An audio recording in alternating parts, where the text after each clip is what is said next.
This is Advanced Energy's RFX-2 RF generator. This particular model has a range of from 0 to 1250 watts. It is a water-cooled unit.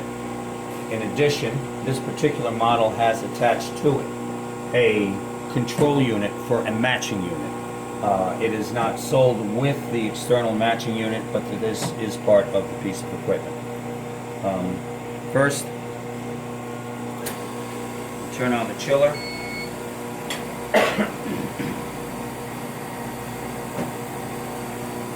The main power switch is right in the back.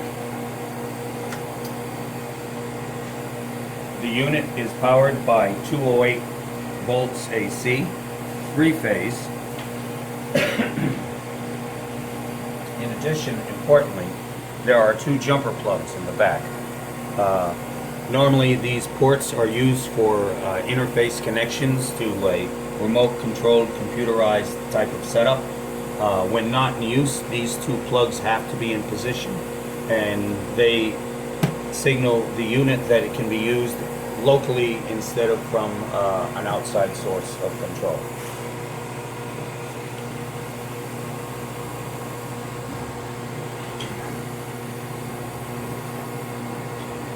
When we test this type of RF generator, typically its application is connected to a plasma type chamber, but for purposes of tests we connect it to a load resistor. In this case, this load resistor is rated for 2500 watts, which is more than adequate to handle the 1250 that comes out of this generator. In addition, we use a classic style of meter. The old analog meter, by all means, is not outdated. It is still very, very helpful when wanting to have a second source of check for the output of the RF generator. Typically, they come with load slugs in different wattages that allow you to match as closely as possible to the output.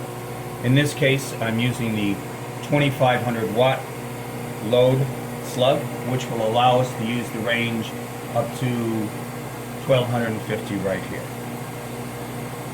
This little chart is a simulation of a test that we normally do, where we step our way through the wattage progressively from 100 up to 1250, recording both the displayed forward power as well as the power displayed on the meter itself. We try to do our best to match these. Again, we're dealing with a digital readout versus an analog readout, but they're very close within tolerance. Normally, when I run this test, I run each output amount for 30 seconds. In this case, I'm going to run the test again, but I'm just going to step my way up through the different ranges of wattage that we select. The set point automatically comes on, so you can easily turn it back and forth. You don't have to push any other separate buttons. We'll start off by setting at 100 here. We have it in forward power, and we'll push the button. It displays 103 watts, and here we have about 90 watts on the meter. Now what I'll do is I'll step through the different wattage at about 10 to 15 second increments. Now we'll go to 200.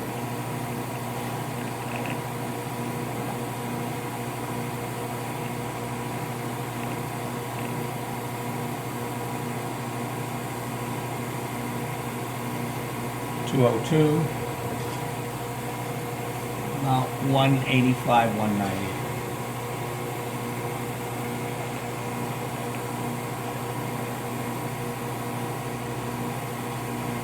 (300), 303, about 275, 280.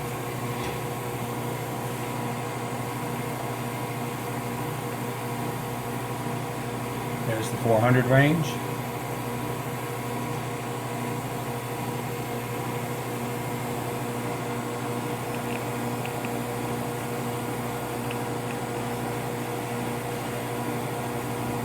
500 range. Right on 500.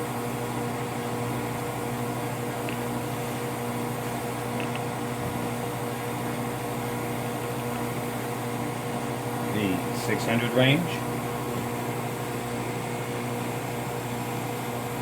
Just slightly above 600.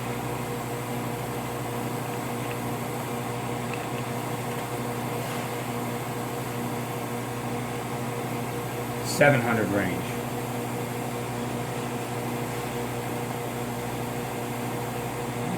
$705.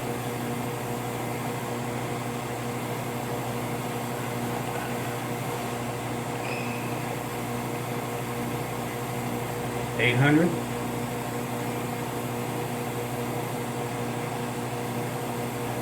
Not 805.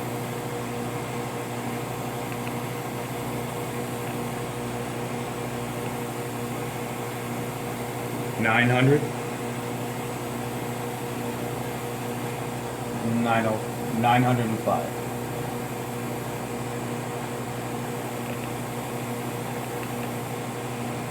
$1,000. 1,000.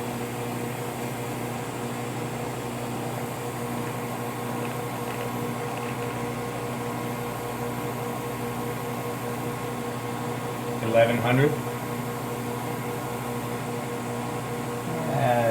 1105.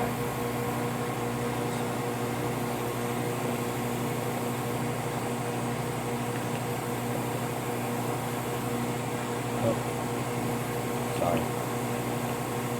1,200. 1,200. And the maximum.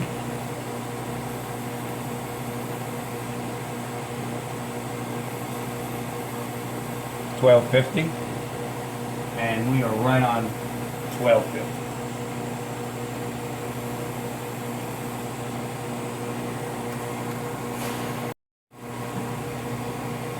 Very simple to use, simple to understand, and very, very reliable piece of equipment. Also to mention, again, this section is the control unit for a matching network that sisters this system. Again, it's not sold with a matching network, but the controller is fully functional as well.